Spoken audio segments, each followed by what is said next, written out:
Ya estamos en la clase número 4 de Teología de la Cultura. Ahora estamos viendo esto, Teología Contemporánea 2 en nuestro ramo.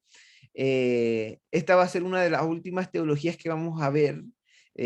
Lo otro va a ser personificado y va a estar enfocado en otras cosas mucho más contemporáneas que estas, pero es necesario poder verlo y entenderlo. Eh, Cuando hablamos de teología de la cultura, tenemos que hablar sí o sí de Paul Tillich. Este fue un teólogo germano-americano que nació en 1886 y falleció en 1965. En el año 1959, a unos 6 años antes de fallecer, hacia allá al final de su vida, él publicó un libro singular y que marcó una época y marcó un pensamiento que es justamente teología de la cultura, que se expresa, como bien dice ahí, apropiada de su modo de hacer teología y una perspectiva bien original en el contexto de lo que es la teología contemporánea. Tillich marcó un precedente muy importante en este pensamiento. Y al igual que otros que hemos estado viendo, es bastante contemporáneo porque si ustedes se dan cuenta, fallece en 1965. Lo que él expresaba tenía que ver mucho con lo que él era. Cuando se habla de Paul Tillich, se habla de una personalidad poliédrica, filósofo, un teólogo, un pensador, un escritor y un predicador muy fascinante y carismático para la gente que lo pudo escuchar. También era muy educado, de un alto nivel de rango económico o sociocultural, y él descubre, digámoslo así, el socialismo como un contramovimiento frente al espíritu de la sociedad burguesa, convirtiéndose en uno de los principales representantes en el tiempo del socialismo religioso, e incluso en el guía intelectual del círculo berlinés de este movimiento que iba consolidándose en Alemania y en Suiza, países bastante contemporáneos, bastante cercanos y muy parecidos en su forma de liderar. En el ensayo, perdón, del cristianismo y socialismo en el año 1920, él afirma lo siguiente: el cristianismo y el socialismo no es solo un problema de análisis comparado de conceptos, sino una voluntad, una síntesis creadora, una inversión en la inmensidad de espacios desconocidos.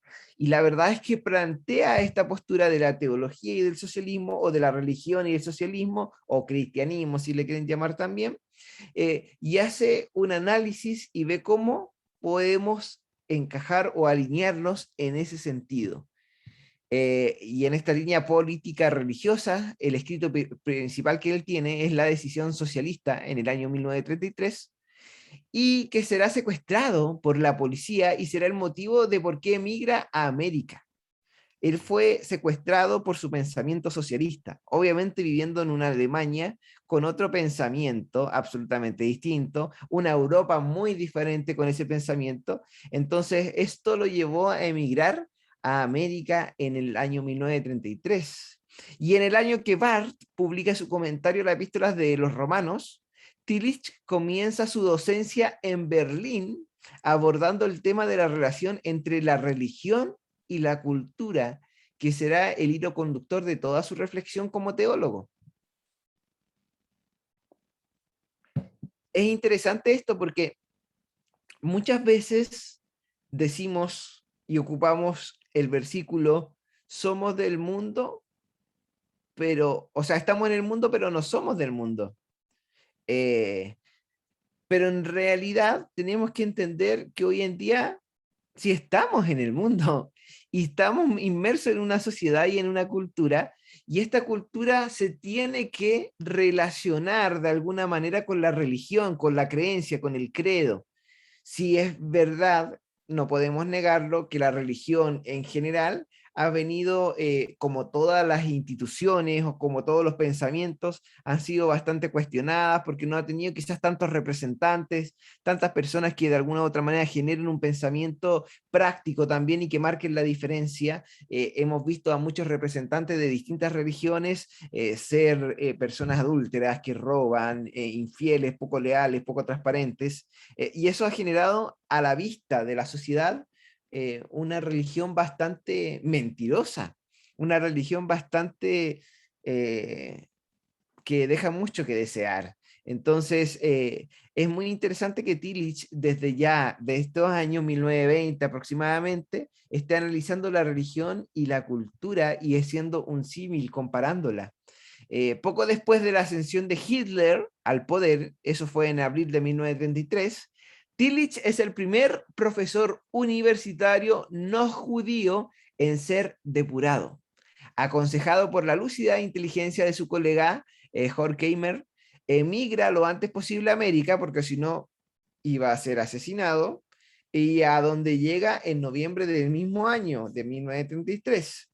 Y ahí comienza su docencia en el Seminario Teológico de Nueva York, para continuar después con su jubilación en la Universidad de Harvard, en Boston, y en los últimos años de vida en la Escuela de la Divinidad de Chicago, en donde muere en 1965. Tillich bastante importante y bastante interesante, y también genera una división del camino biográfico, intelectual y espiritual de él en dos periodos. Primero el periodo alemán y segundo el periodo americano, con dos realidades súper distintas.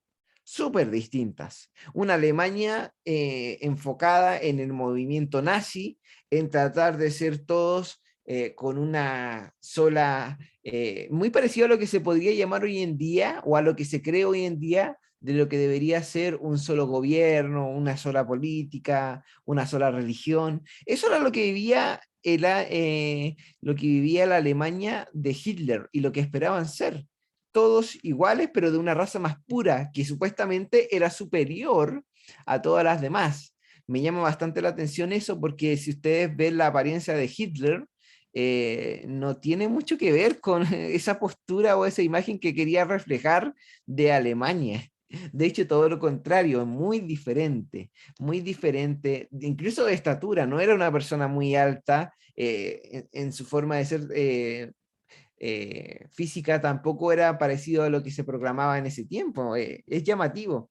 Me recuerda mucho a Juan el Evangelista, que él se proclama como el discípulo amado, pero es el único que lo dice. Entonces acá Hitler de alguna otra manera, claro, manejando los hilos de una Alemania y de una Europa y amenazando al mundo de alguna otra manera, pero, pero no practicaba lo que predicaba. Entonces eso llama la atención. Y acá se presenta una nueva teología, que es la teología de la frontera, o de frontera de Tillich, que se evidencia sobre todo en la relación, perdón, instituida por él entre la religión y la cultura secular, y en el método también de la correlación constantemente practicado en lo que es la teología sistemática. Acá Tillich lo que hace es percibir que el programa teológico y cultural era el de sanar la discordia entre la religión y la cultura secular. Al igual que otros pensadores y otros más de la teología liberal, él cree que tenemos que comenzar a unir al cristianismo con lo secular en el sentido de generar una buena relación, tener buenas migas, generar una unión y entender que lo que piensan los demás en la sociedad puede ser cierto aunque nosotros no lo creamos o no lo compartamos. Algo muy interesante, porque a nosotros hoy en día no nos parecen muchas cosas de la sociedad, pero veo muy poca gente queriendo unir de alguna u otra manera o presentar una unidad entre la religión y la cultura. Y no es venderse, no es darse vuelta a la chaqueta, es generar un diálogo en donde se pueda respetar distintos tipos de pensamientos, de perspectivas, de interpretación de lo que ocurre hoy en día. Eh, Me llama mucho la atención que cuando ven en la sociedad todo lo que está ocurriendo en el mundo, cuando hablan de una mirada religiosa o cristiana, evangélica, protestante, se mofan bastante diciendo que nosotros creemos que es el fin de los tiempos, que ya va a venir Jesús, que es la segunda venida, y se mofan de eso porque tampoco lo han entendido como nosotros lo entendemos, tampoco se ha presentado como nosotros lo creemos, y es porque muchas veces buscan a pastores o a líderes que no siempre están capacitados para poder hablar de estos temas. Y muchas veces lo exponen frente a la televisión, en donde personajes incluso bastante quizás reconocidos dentro del ámbito cristiano chileno los invitan y les terminan preguntando, ok, te veo predicando, pero ¿en dónde estudiaste? ¿Cómo te preparaste para predicar? ¿Cuáles fueron tus estudios? Y ellos dicen, no, es que esto es un llamado, no necesita preparación, no necesita estudio. He escuchado a varios decir. Y la verdad es que estoy completamente en desacuerdo porque hoy en día se entiende que para todo se necesita un estudio previo, una preparación previa.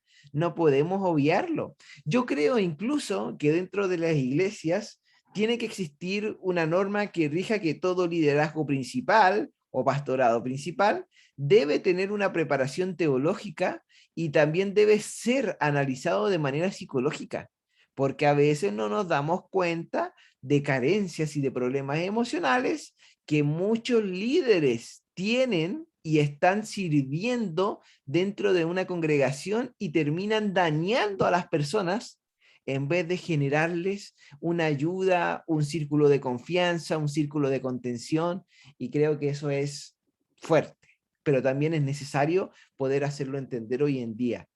Si yo me lo pregunto, hablemos ahora solo de IPETRI. ¿Cuántos líderes, no pastores, cuántos líderes tenemos sirviendo dentro de todas las iglesias que tiene IPETRI que quizás no tienen ninguna preparación, pero simplemente tienen la disposición de servir, que se valora muchísimo? Se valora demasiado la disposición, pero ¿cuántos tienen la preparación? Y eso tiene que ser algo que nosotros tenemos que analizar. Y este espacio de este instituto es justamente para poder entender y fortalecer esto. Hermana Leslie levantó su manito. Como ayer y varias veces ya ha dicho mi querida pastora Paz aquí presente, no bastan las buenas intenciones. Absolutamente, no bastan las buenas intenciones. Pero también yo creo que hay que dar el ejemplo.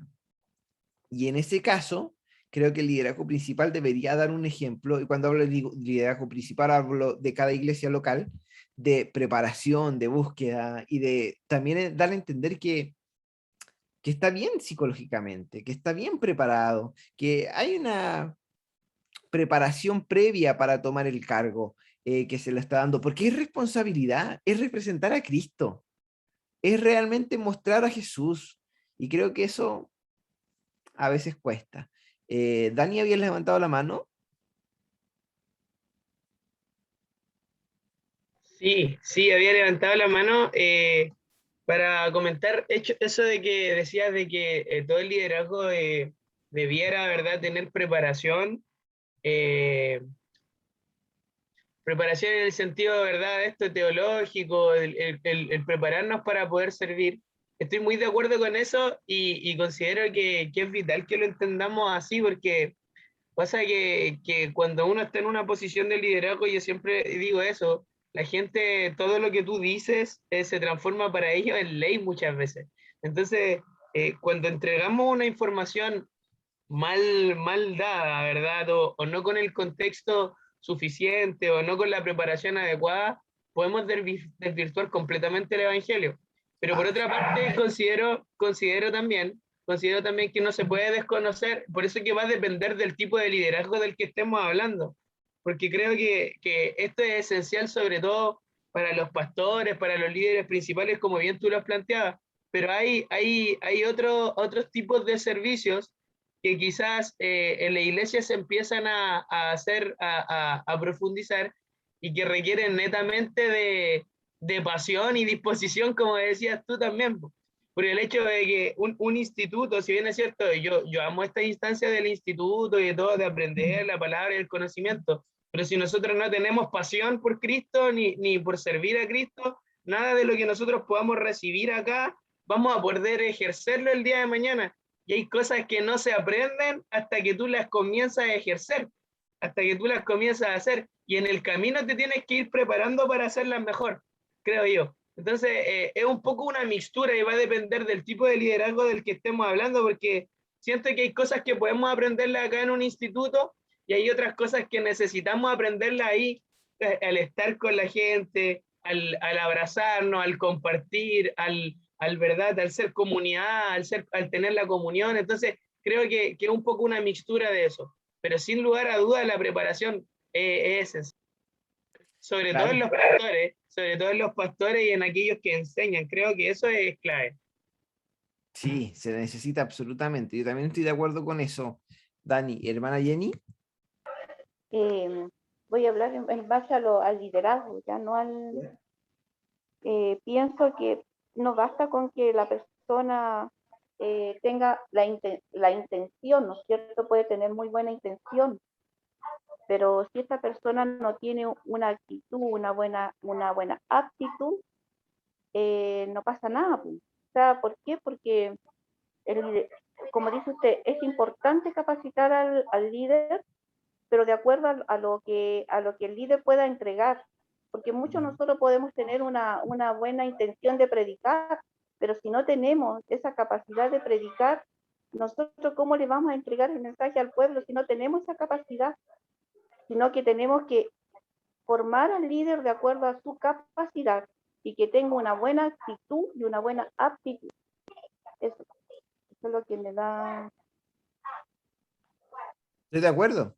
Y necesitamos tener un corazón correcto también para lo que estamos haciendo, para lo que entregamos, para lo que compartimos. Yo creo que es muy importante. A veces tenemos una postura o tenemos conocimientos, pero no tenemos el corazón correcto para poder practicar y enseñar y compartir muchas veces lo que Dios nos ha dado. Y la verdad es que somos tan fríos a veces para enseñar o para compartir y eso es, es, es difícil, es complicado, no es fácil. Yo creo que hay que ponerse en el lugar de cada una de las personas y tratar de, nada, de empatizar y darles a entender que realmente esto es algo de Dios, que no depende tanto de lo que nosotros creamos, pensemos, que también tenemos que disponernos a lo que Dios planteó en su Biblia, bueno, en su Biblia, en la Biblia del cristianismo, y entenderlo de esa manera. Creo que es importante. Alguien más había levantado la mano, pero no la bajó, no sé quién era, por si alguien más quería hablar, por si alguien más quería decir algo. Sigamos avanzando entonces. La teología, esto lo dijo Tillich sobre la idea de una teología de la cultura. Él dijo, la teología que desde hace unos 200 años se encuentra en la desdichada pero no necesaria situación de quien define una postura, en definitiva, insostenible y se ve forzado a ceder una posición tras otra, debe pasar nuevamente al ataque y no quedarse solamente a la defensiva. La teología vencerá porque la religión, como dice Hegel, es el principio y el fin de todo, y es igualmente el medio que confiere vida, animación y espíritu a todo. Y esto también es poder entenderlo de manera sociológica y antropológica. Es entender que la religión es parte esencial de la sociedad y de la antropología porque está muy, muy, muy, muy encima, muy entrelazada con la creación de las culturas y con la vida de nuestro pensamiento y cómo lo hemos formado y cómo hemos creído. La teología o la interpretación bíblica o la idea de Dios está en cada una de las áreas de nuestra sociedad, pero hoy en día pareciera que solamente está dentro de la iglesia o de las instituciones, y eso nos genera un conflicto. La reflexión de Tillich afronta dos tareas. La primera es redefinir el concepto de religión, y en este sentido es decisivo su curso sobre filosofía de la religión. Y aquí mismo yo les pregunto a ustedes, ¿cómo podrían definir religión? ¿O cómo definen religión? O también les pregunto, ¿cómo en la iglesia se habla de la religión? A ver si alguien se anima a responder eso.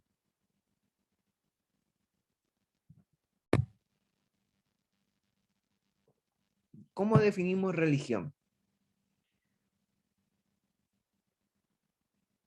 Porque muchas veces decimos, no, es muy religioso o es muy religiosa, pero qué es religión? ¿Cómo lo podemos definir? ¿Cómo lo podemos tener? ¿Cómo lo podemos visualizar?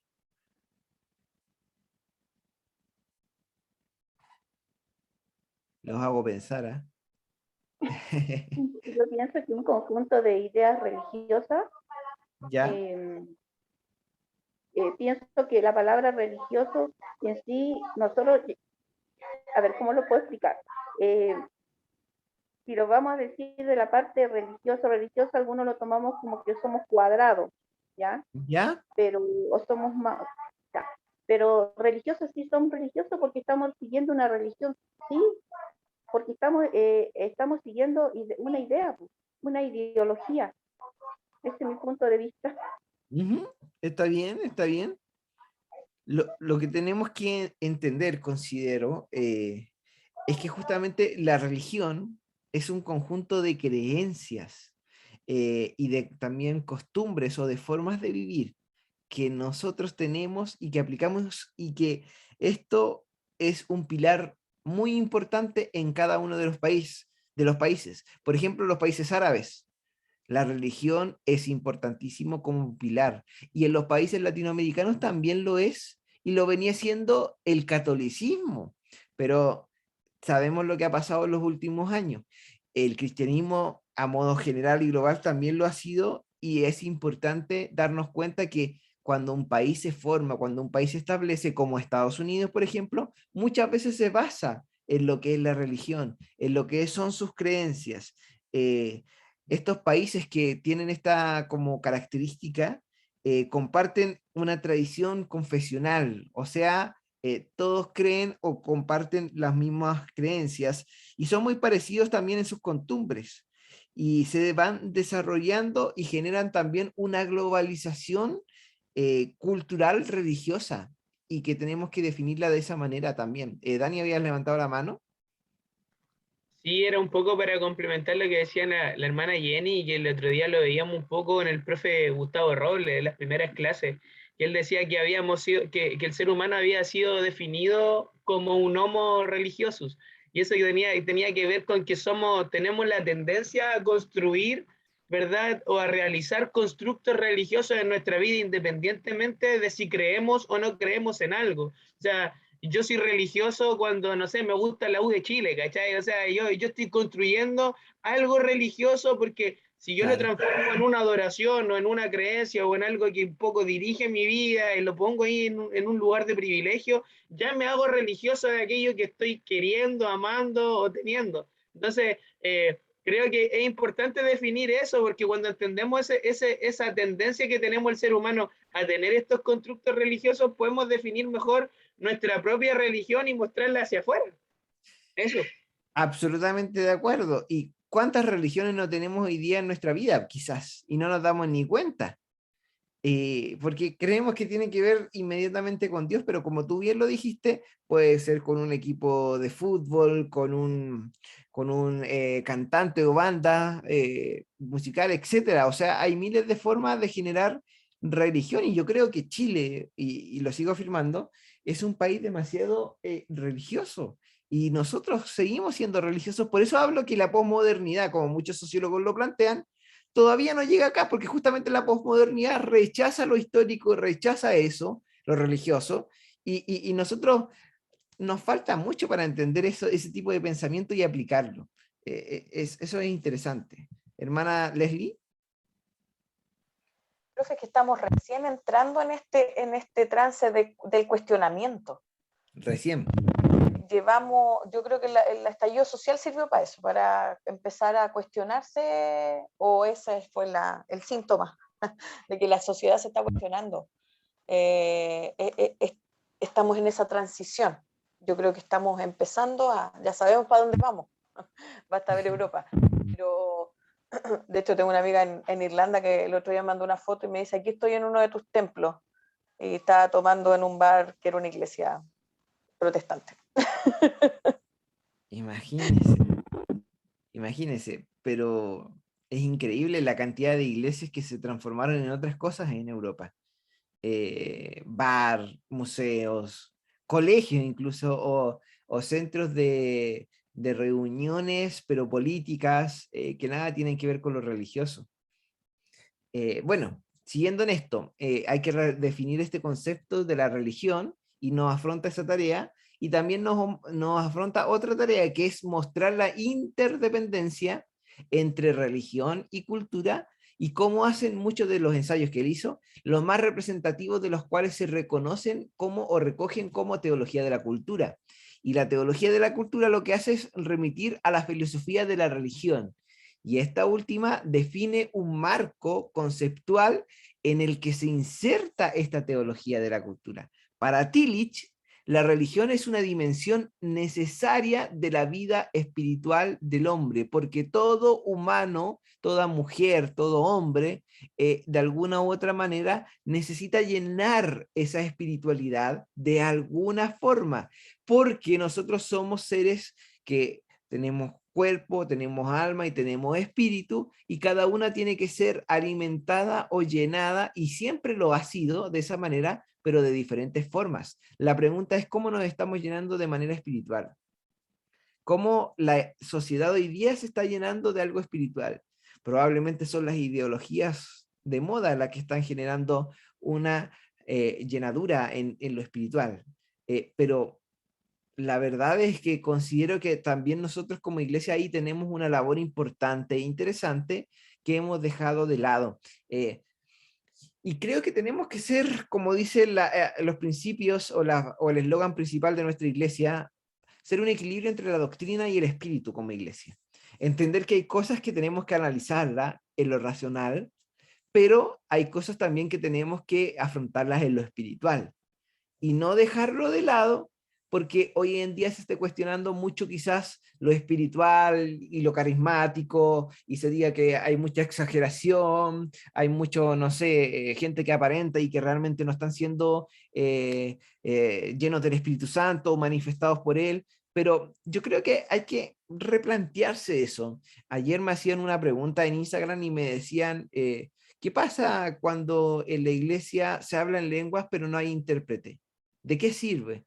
Y claro, vemos la escritura y nos damos cuenta que de alguna otra manera cuando no hay interpretación, cuando se habla en lengua y no hay interpretación, el mismo Pablo lo dice, el apóstol, que hay un desorden, porque no se entiende lo que se está diciendo. Es como que nos hablaran en chino sin un intérprete. No vamos a entender nada si no manejamos el idioma. Pero cuando ocurre de que una persona habla en lenguas, hay una edificación personal. Hay una edificación o una conexión personal con Dios. El tema es que yo no me puedo parar adelante y hablar en lenguas si no hay una interpretación, porque estoy generando más que nada un desorden y puedo llevar a que se mueva de manera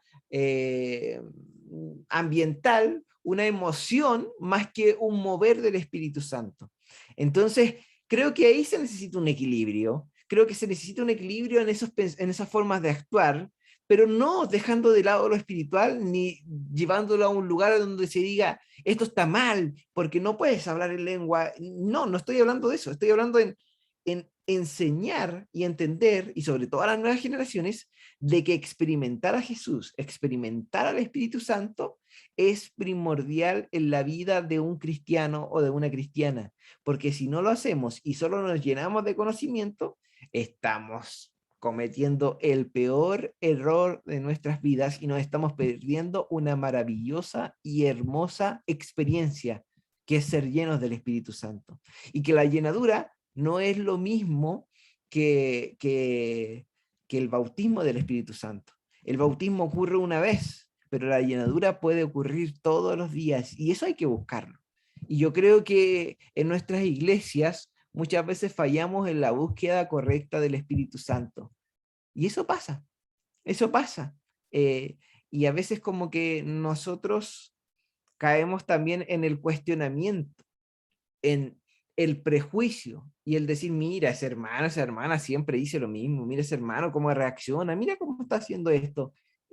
Y como que minimizamos el mover del Espíritu Santo. Y yo creo que hoy día una de las carencias que tenemos justamente como iglesia es que no estamos dejando que el Espíritu Santo se mueva. Y queremos que nosotros, con nuestros pensamientos y predicaciones, generar un cambio en las personas. Pero tenemos que recordar que ese no es nuestro trabajo. Nuestro trabajo es simplemente dejarnos usar por Dios, sembrar la semilla y que el Espíritu Santo obre en cada persona.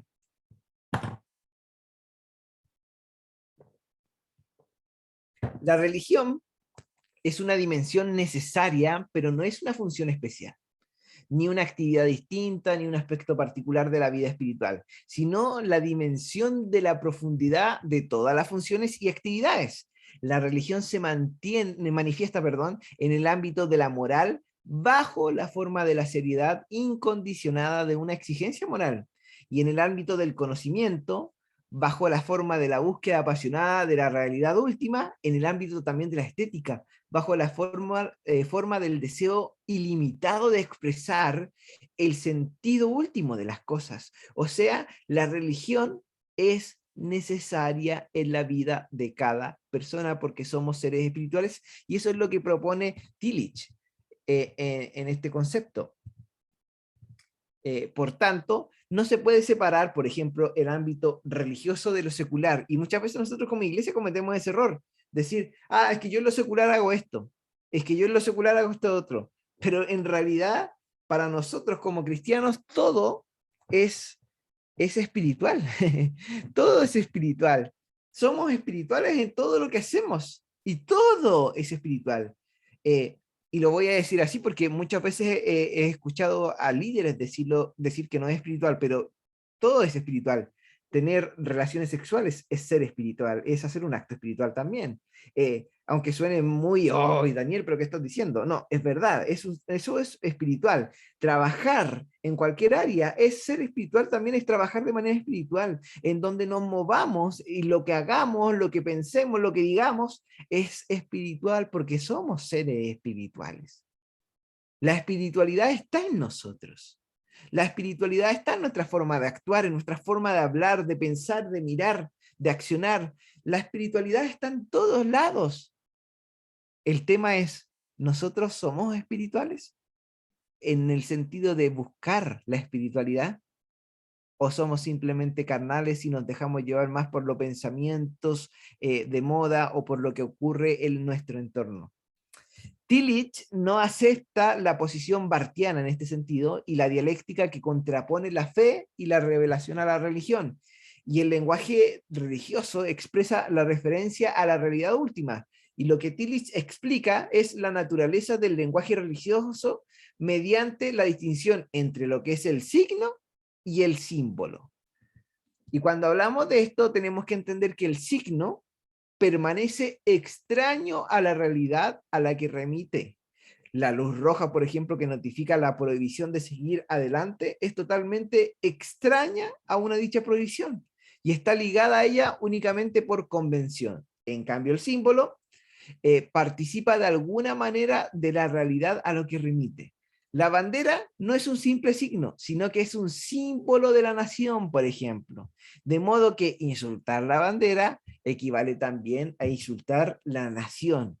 Y de alguna otra manera, cuando toman una bandera de Chile y la insultan o la pisotean, o cuando un pastor soto toma una bandera que representa el movimiento LGBTIQ+, y la pisa, no está insultando a una persona, sino que están insultando a todos los que se sienten parte de esa bandera. O como por ejemplo, cuando no se acepta una bandera cristiana en algún lugar, simplemente por un tema religioso, o por un tema de, perdón, no religioso, sino que por un tema de no compartir las mismas creencias.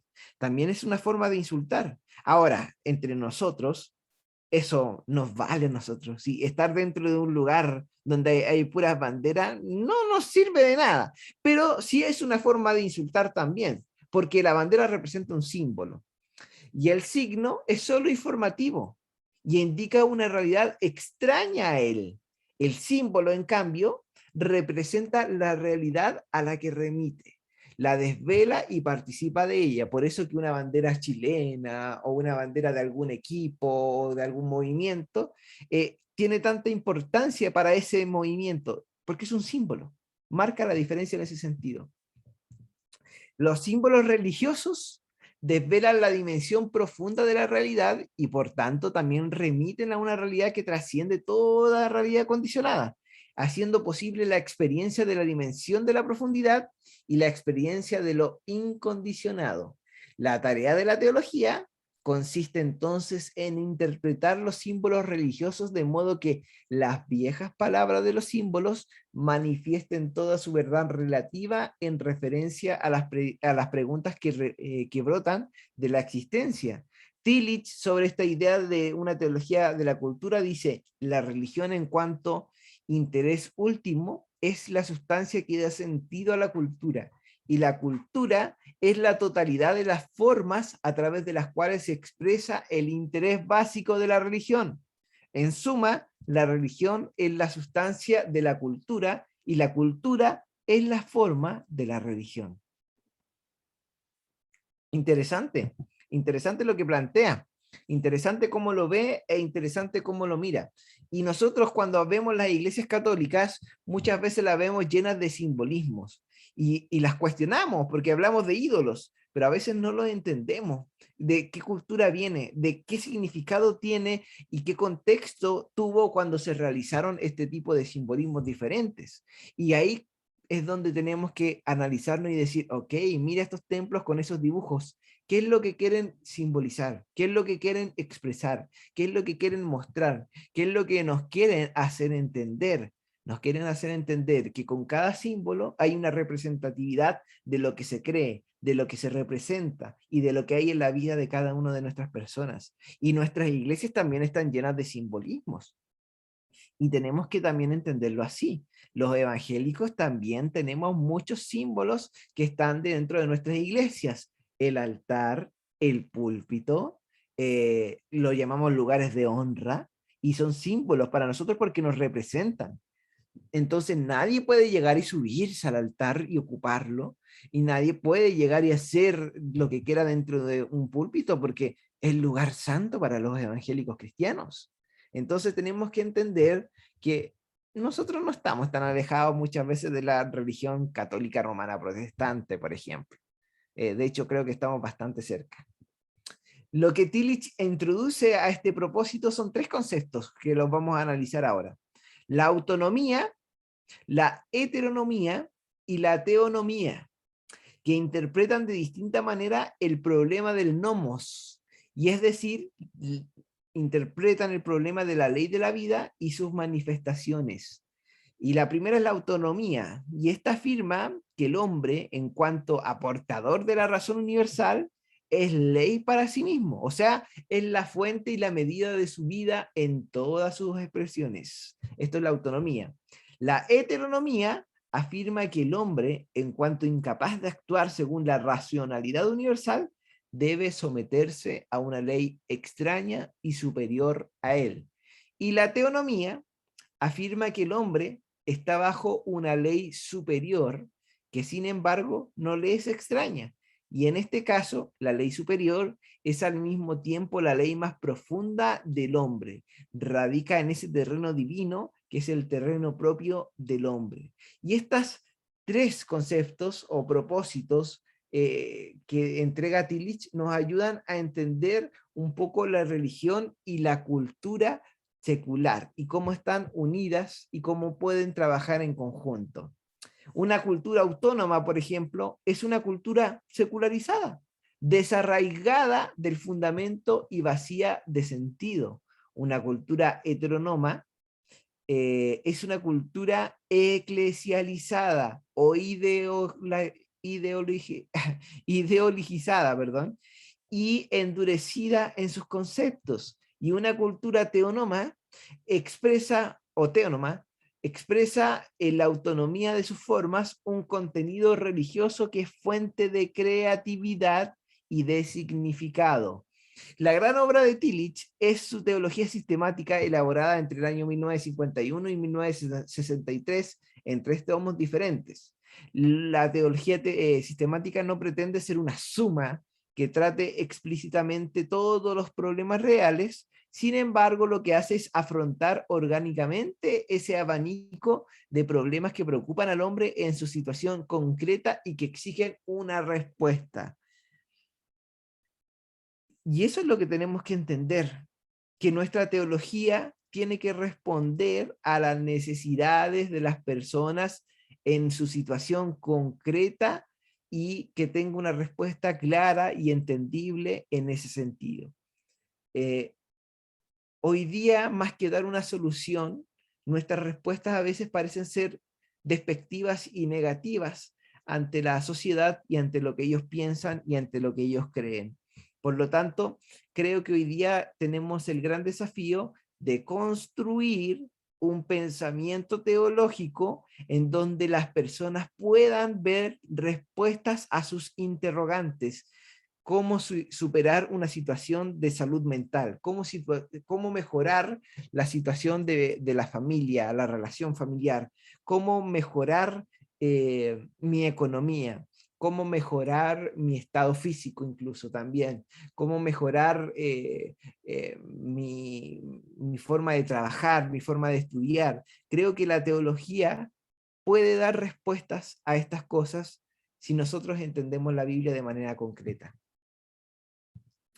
En la práctica del método de la correlación, la que distingue a la teología sistemática de Tillich de otras presentaciones globales de la verdad cristiana, que se entiendan prevalentemente como dogmática de la Iglesia, como la dogmática eclesial de Carval, de alguna otra manera lo que hacen es mostrar un orden para que lo podamos entender. Y justamente ayer también en Instagram me preguntaban, Daniel, quiero estudiar la Biblia, ¿cómo puedo comenzar a estudiarla? ¿O por qué libros puedo comenzar a estudiarla? Cuando hablamos de teología sistemática podemos entender que hay que estudiar la Biblia con un orden bastante interesante e importante, porque a veces no la vamos a entender si comenzamos a estudiarla simplemente de Génesis en adelante. No estamos entendiendo muchos conceptos, por lo tanto es importante entender que hay veces que hay que comenzar por los evangelios, siguiendo en Hechos, para poder retroceder y entender los libros históricos. Y después de los libros históricos quizás entender los poéticos. Y ahí recién llegar al Pentateuco y comenzar a entender qué es el Pentateuco. Entonces eso es importante y es interesante que lo podamos entender. Tillich se mueve entre la neortodoxia y el racionalismo y trata de abrir con una estrategia de ataque una nueva vía para sacar a la teología de su aislamiento, y esta es una teología en pugna con la cultura. Y nosotros tenemos que entender que cuando hablamos de teología también hablamos de cultura. En nuestra iglesia tenemos que formar una cultura, una forma de pensar, una forma de actuar, una forma de ver las cosas. La cultura dentro de la iglesia es importantísimo, es vital porque nos identifica, nos ayuda a entender nuestro lenguaje, nos ayuda a ver cómo tenemos que actuar, cómo tenemos que expresarnos, cómo tenemos que ver las cosas, cómo tenemos que comprenderlas y cómo tenemos que analizarlas. Y en este sentido, Tillich nos ayuda a entenderlo de esa manera y de esa forma. Aquí hay algo que yo les quiero mostrar, pero no sé si me va a dejar. A ver, denme un segundo. A ver, si esto me deja.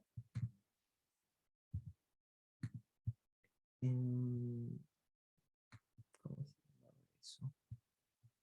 Estoy buscando una presentación que creo que es interesante para que la podamos ver. Denme un segundo, denme un segundito.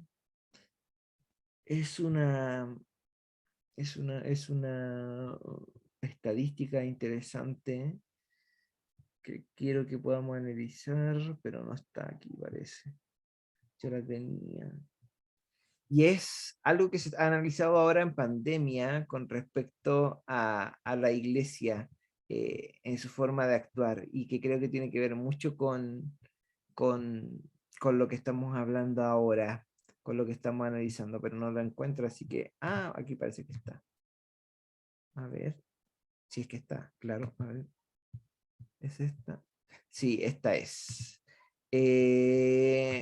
Como muchos de ustedes saben, yo sirvo a Dios también en SI25, que es la plataforma que ayuda a las nuevas generaciones y que la lidera Lucas Ley, con quien tuvimos una masterclass la semana pasada, creo que fue, ¿no? Sí, la semana pasada. que fue bastante interesante poder verlo. Y realizamos un evento el año pasado que se repite este año, que se llama Iglesia Next, la iglesia del siguiente siglo, la iglesia de los siguientes años. Y en esta hicimos una encuesta en donde hicimos una consulta iberoamericana, que es la más actualizada que existe hoy día en nuestra realidad cristiana latinoamericana, sobre el trabajo con las nuevas generaciones en las iglesias cristianas, en donde vimos diferentes tipos de cosas. Por ejemplo, el perfil de los representantes, la identificación denominacional, la cantidad de miembros. Vimos, por ejemplo, cómo ven la tecnología en sus iglesias, vimos cómo hacen el trabajo estructural con las nuevas generaciones, y entre todos esos países tuvieron esto: Argentina, Bolivia, Chile, Colombia, lo que ustedes ven, en donde hubo cierta representatividad de personas. En Chile, por ejemplo, hubieron 76 representatividades de iglesias diferentes, lo cual es bastante interesante. Y eso ya nos ayuda a poder entender varias cosas. Fueron 4.251 personas, o iglesias, perdón, 4.251.000 personas, dele con personas, iglesias que fueron encuestadas, y el perfil era el siguiente: muchos eran mayores de 40, menores de 40, mujeres, hombres, ahí usted ve la diversidad, siempre hay más mujeres, ¿ah? Siempre hay más mujeres dentro de todo, es interesante en lo cristiano, es así. Y pudimos ver la identificación denominacional, en donde la mayoría, si pueden darse cuenta, era pentecostal, no era... sí, se lo puedo compartir, Dani, no hay problema. La mayoría era pentecostal, la otra mayoría era conservadora, los otros se identificaban como independientes, y un 10,1% de históricas, y estas históricas vienen siendo luteranas, episcopales, presbiterianas, metodistas, reformadas, discípulos de Cristo, etc. En esta encuesta, que quiero llegar más abajo, quiero que podamos ver un ítem interesante, que no tiene que ver con la religión, tiene que ver con lo siguiente. Por ejemplo, ¿tu iglesia tiene un presupuesto anual formal para el Ministerio de Niños? Un 42,9% dijo que sí, un 17,3% dijo no lo sé, un 31,2% dijo que no, y un 8,7% dijo que sí, pero que era irrisorio. Y esto es importante porque si no estamos implementando un trabajo en las nuevas generaciones, difícilmente vamos a poder entender cómo generar una conexión con la cultura. Entonces, acá, por ejemplo, también se habla del Ministerio de Adolescentes y Jóvenes, lo mismo ocurre, no hay mucha inversión, hay poca inversión, esto lo van a ver de manera detallada porque yo se los voy a enviar. Y lo otro también interesante es esto: ¿tu iglesia tiene personal pago para el trabajo con las nuevas generaciones? O sea, ¿se le paga a alguien o se enfoca en alguien para que pueda trabajar en las nuevas generaciones? En un 76,8% de las iglesias, no se hace eso. Y eso es interesante de poder entender y de poder analizar. Y también entender cuál ha sido el involucramiento en la pandemia, por ejemplo. ¿Cuál dirías que ha sido el nivel de involucramiento de los niños en las ofertas online de tu iglesia durante la pandemia? El 39,7% dijo bajo, el 42,3% dijo medio, y el alto solamente lo dijo un 18%. Quiere decir que en este tiempo de pandemia no hemos sido muy efectivos. Y esto también tiene que ver con lo que estamos hablando de la teología cultural, porque de alguna u otra manera esto es una realidad. Esto es algo que vemos hoy en día y que tenemos que analizar y que tenemos que entender. Y esta pregunta es interesante para nosotros. ¿Tu iglesia tiene grupos pequeños de conexión, células o con otros nombres que se encuentran semanalmente? Muchos trabajan así hoy en día. Entonces, si hay iglesias exitosas que todavía siguen haciendo células, que le cambian el nombre y el formato, pero que es lo mismo, reunirse en un lugar, y funciona, la pregunta es ¿por qué quizás lo estamos rechazando y no entendemos eso? Y miren esto: ¿cómo calificarías la instrucción bíblica de las nuevas generaciones en tu iglesia? Un 41,3 dijo que buena, un 31,2 dijo que regular, y un 12,5 dijo que era deficiente.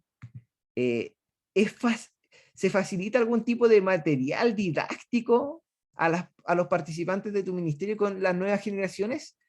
Sí y no, y alguna vez dicen que no es muy común, cosa que tenemos que analizar. Déjenme bajar porque quiero mostrarle una que es interesante. Esta me parece interesante.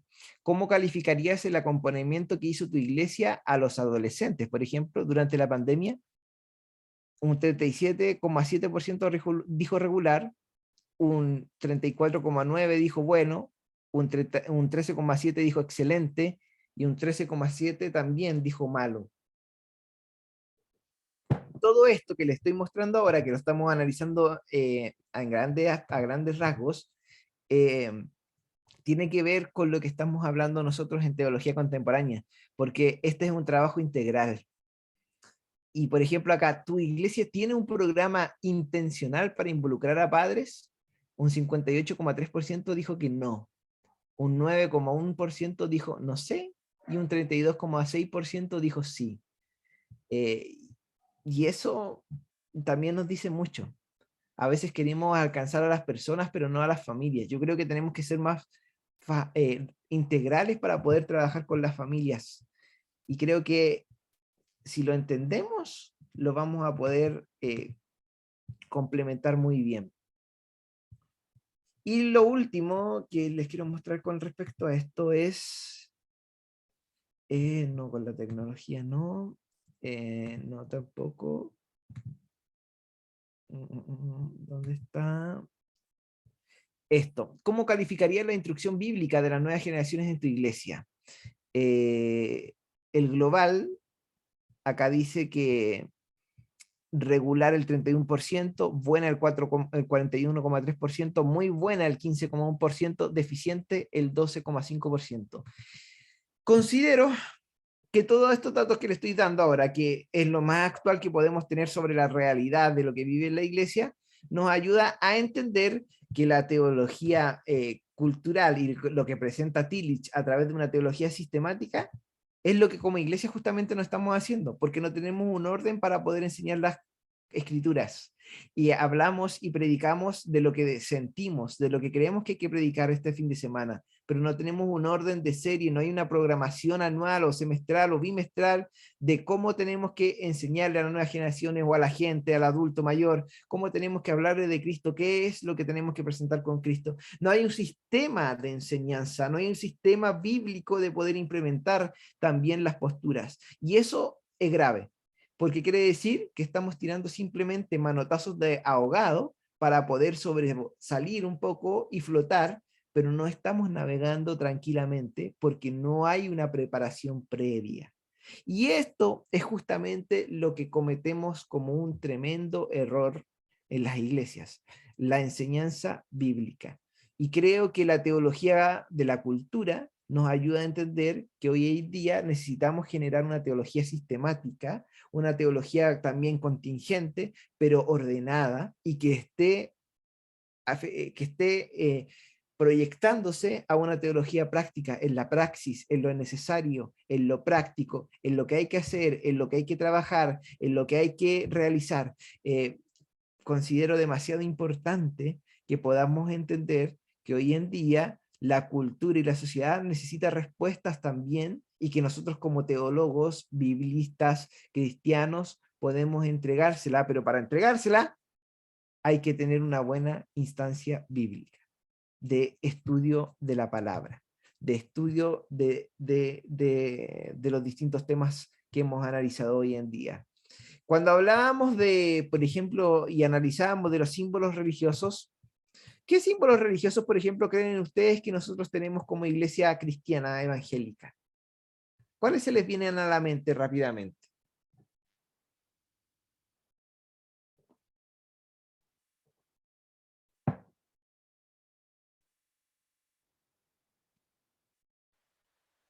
El pastor Gustavo el otro día mencionó la Biblia abierta de ayuno en las casas. Sí, sí, esa es una, está bien. Se lo cedo al pastor Gustavo, sí. ¿Cuál más? ¿Cuál más creen ustedes que nuestra, como símbolo en el cristianismo que profesamos nosotros?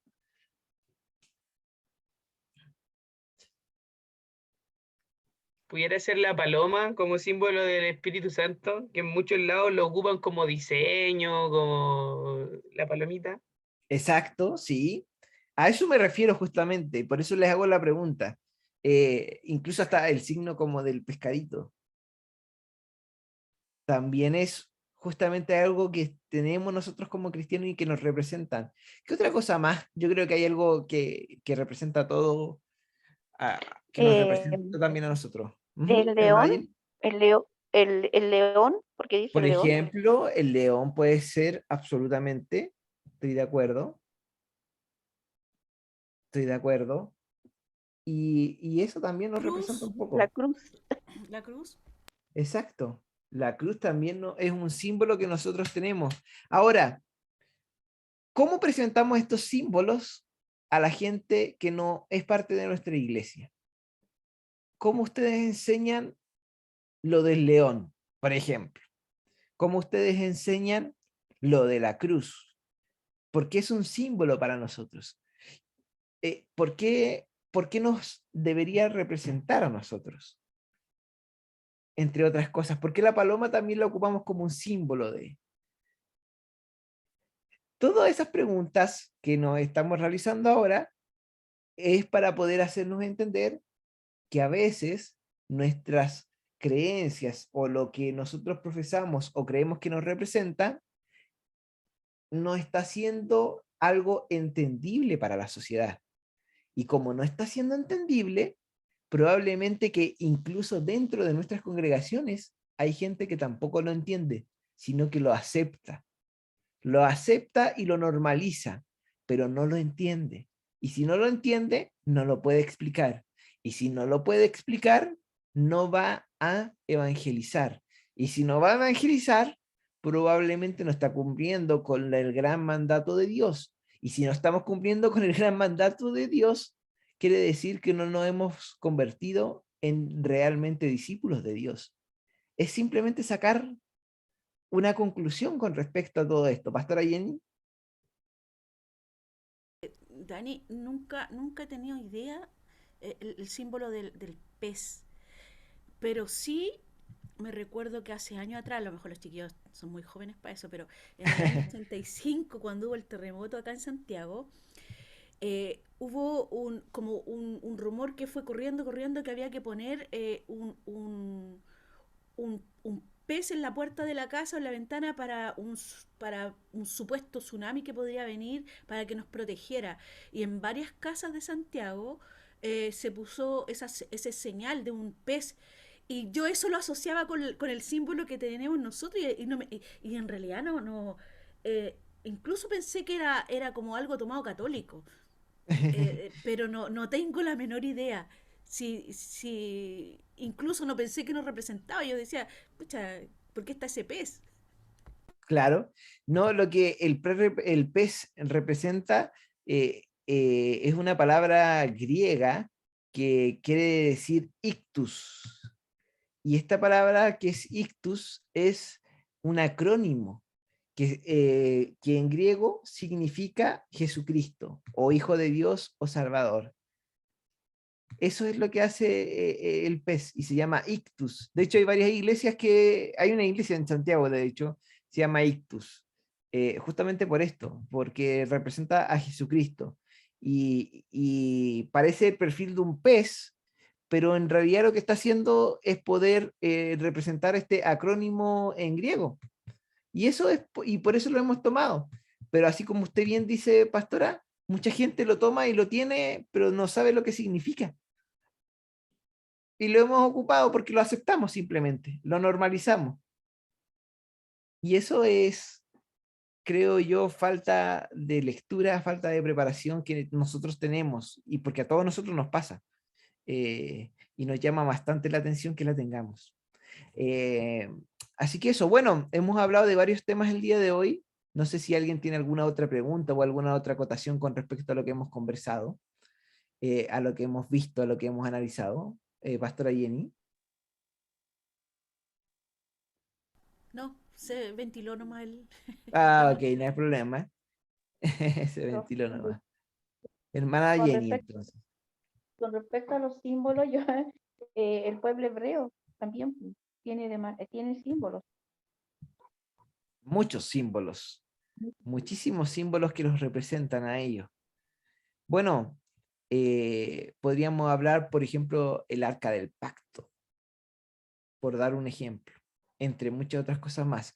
Ahora, entre otras cosas, para los hebreos o los judíos actuales, la kipá, por ejemplo, es un símbolo también que ellos tienen y que utilizan. Hubo un tiempo en que para el pentecostalismo la corbata era un símbolo. No se podía estar sin corbata y era un símbolo. Representaba muchísimo eso. Imagínense. Igual machista sí el símbolo, ¿ah? Porque los hombres ocupan más corbatas que las mujeres. Pero es una realidad. Es una realidad. Bueno, les voy a compartir este documento para que lo puedan leer de manera individual, cada uno de ustedes, y lo puedan tener y lo puedan, échenle un vistazo y vean la realidad de todo este tiempo en pandemia. Y cuando quizás entendamos la realidad de lo que se vivió en pandemia, vamos a poder enfrentar de una mejor manera estos tiempos que se nos vienen ahora, que son volver a la casa, volver a la iglesia de manera presencial, porque los que hemos podido volver a la iglesia, no todos hemos tenido la misma experiencia quizás, pero por ejemplo a nosotros como Iglesia Central, en un momento en la primera reunión se llenó, de hecho llegó más gente de la que podíamos tener. Nos generó conflicto, pero fue un lindo conflicto. Pero después en las próximas reuniones comenzó a bajar y la gente se quedaba en casa y se conformaba con la transmisión de las reuniones. Y creo que eso es algo que nosotros tenemos que enfrentar y tenemos que entender por qué perdimos gente, porque hay gente que sintió cómoda en la casa y ya no quiere asistir a la iglesia porque ya no le dan ganas de levantarse un día domingo. Creo que todo eso es un análisis que nosotros tenemos que realizar para poder entender también eh, cómo responder hoy en día ante esa realidad que no solo la vivimos nosotros como iglesia y Petri, sino que la viven muchas otras iglesias también, que es volver a la realidad y qué deberíamos haber aprendido de la pandemia, que quizás no se ha ido todavía, ¿eh? No, no estoy hablando como que ya se acabó, no, todavía está, pero ¿qué hemos aprendido en cuanto a la forma de hacer iglesia, de ser y hacer iglesia? ¿Qué hemos analizado en ese sentido? Hermana Leslie, ¿levantó su mano? Profe, pero puede ser precisamente por esta transición que estamos viviendo, de este despertar del cuestionamiento de las personas, decir, ¿para qué voy a ir para allá si estoy como en mi casa? Eh, no siento ninguna diferencia, no es mi caso, no es mi caso. No soy templista tampoco, pero pandemia dentro y fuera de casa, creo que Cristo se vive en todos lados igual, así que, Por pero supuesto. ahí va el tema. Yo creo que por ahí va el tema de la gente. Estamos ante una sociedad que está agarrándole el gustito a lo desechable, a lo Exacto. Entonces, yo creo que por ahí va el tema de la ausencia.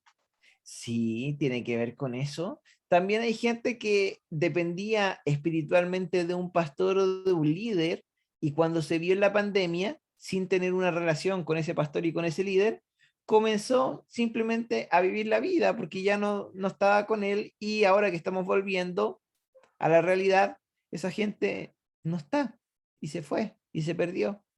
Y la verdad es que yo creo que nosotros nos enfocamos muchas veces en los que hemos perdido, que es importante, pero muy pocas veces nos enfocamos en los que podemos ganar, que también es importante. Entonces ahí tenemos que tomar una decisión.